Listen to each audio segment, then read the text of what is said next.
video we are going to see how we can create a CloudFront distribution. So from the AWS management console, I'll go to the services and then I'll click on the CloudFront.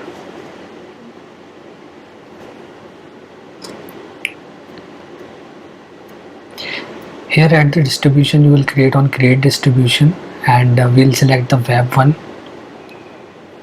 and here we'll just give some domain name that you need to select, and as I don't have anything, so I'll say test.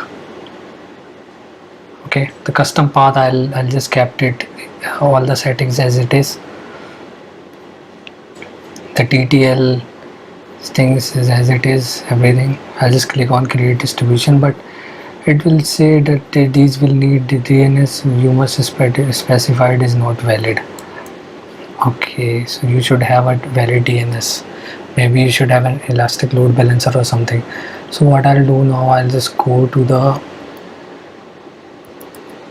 elastic load balancer and we'll see how we can create an elastic load balancer here.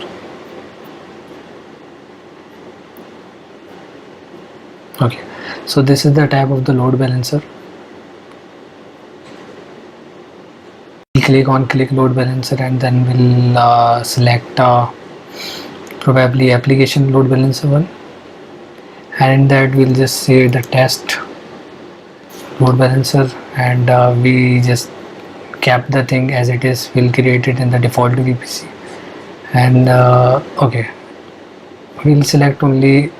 Okay, I'll select all the load balancers so that it will, distribute the load in each and every load balancer. So we'll cap this default. I think, okay, we'll select the text EC2 load balancer.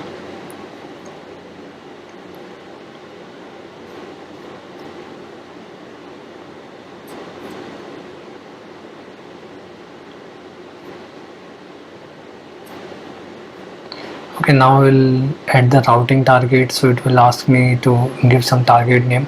So I'll say a front end target name is of that. This will create a new target group, and these target groups are, we need to select it from the instances.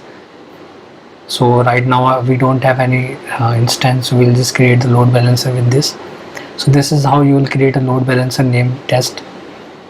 So as you can see, the load balancer is there. This is the application load balancer, and now we'll go to the CloudFront distribution. Alright, we will put this CloudFront in the front of this load balancer. We'll go on create distribution, get started, and I'll just, now you can see that the elastic load balancer appears here. Alright, we'll kept everything the same way, but I'll explain you, like if you want to just change it from HTTP to HTTPS or to do some other settings, you can do that. I'll just click on create distribution. So it will start the status, it will start it creating it, and currently its status is in progress and its status is enabled. You can check the origins, and if you want to add some CNAMEs over here, like if I have